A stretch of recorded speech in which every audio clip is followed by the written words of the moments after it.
She was warned not to go there after midnight, but she didn't listen. They called it the Chime Alley. It was a narrow, shadowy street that slithered through the forgotten part of the city. The alley wasn't on any map, and it had no streetlights.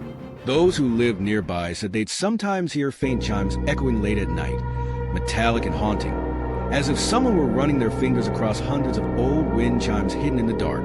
No one knew where the sound came from, but the rumors? Oh, the rumors were chilling. They said anyone who walked through Chime Alley after midnight never came back the same. Of course, teenagers talked about it like it was some urban legend. A shortcut to nowhere, they'd joke, daring each other to walk its length. But everyone knew about Jasmine Bryant, the high school junior who wandered into Chime Alley at 1:13 a.m. last year and was found 5 days later, sitting at her kitchen table with a blank stare and empty eyes.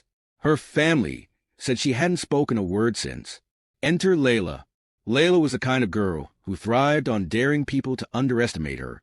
She just turned 21 and moved to the city a month ago to escape the stifling boredom of her small town.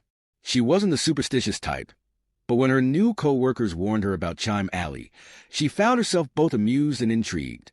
"You seriously believe that place is cursed?" Layla asked, her eyebrow arched as she sipped her coffee.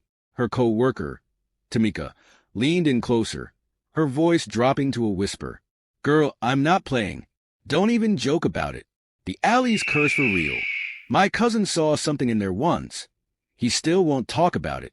He just shakes his head and tells me to stay away." Layla smirked. "So, what's the deal? Ghosts? Demons? Aliens?" Tamika shot her a look that could cut steel. "It ain't funny, Layla. Whatever's in there, it's bad. People disappear, or they come back different. Don't go looking for trouble." But the more they told her not to, the more Layla's curiosity grew. It was Friday night when it happened.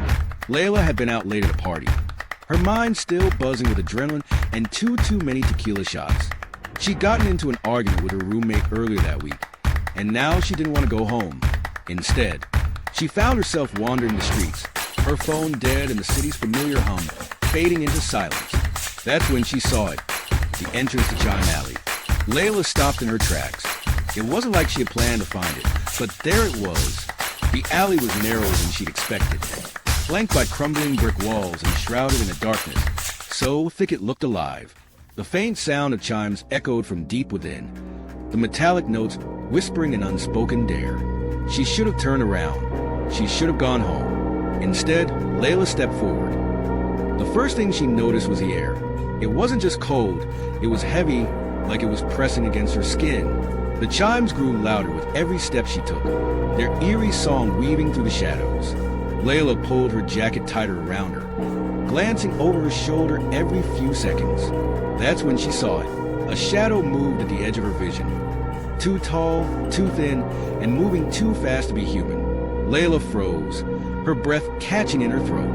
"Hello," she called, her voice trembling despite herself. Silence. She shook her head, muttering under her breath. "Get a grip, Layla. It's just your imagination." But as she walked deeper into the alley, the chimes began to shift. What had started as a soft, almost melodic tune now sounded jagged, discordant, like someone was violently shaking the wind chimes, each note scraping against her nerves. And then she heard it, a voice, low and raspy. It slithered through the darkness, like a cold hand on her neck. "Why did you come here?" Layla spun around, her heart pounding in her chest. There was no one there. I said, Why did you come here?" This time, the voice came from above. She looked up and saw it. A figure perched on the edge of the roof, its eyes glowing a sickly yellow. Its body was impossibly long, its limbs bent at unnatural angles. Layla stumbled back, her breath coming in short, panicked gasps.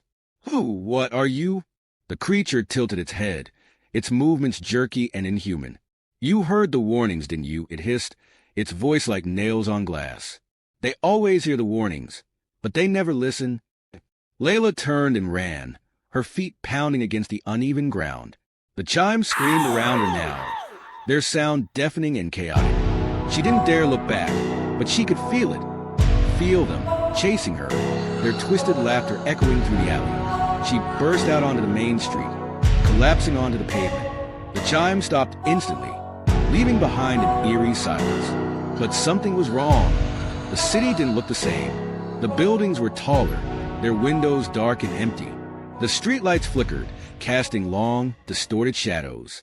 And the people, if they were people, moved strangely, their faces obscured by darkness.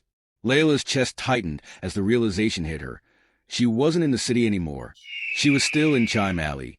But this was its true form, a place that existed outside of time and space, where the rules of reality didn't apply. And she wasn't alone. The shadows began to close in around her, their glowing eyes watching, waiting. "Welcome home," the voice whispered. To this day, no one knows what happened to Layla. Some say she vanished without a trace. Others claim she was seen weeks later, wandering the city with a distant, haunted look in her eyes. But those who know the legend of Chime Alley will tell you one thing for certain. When the chimes call, you better listen to the warnings. Because once you step into that alley after midnight, you may never find your way back.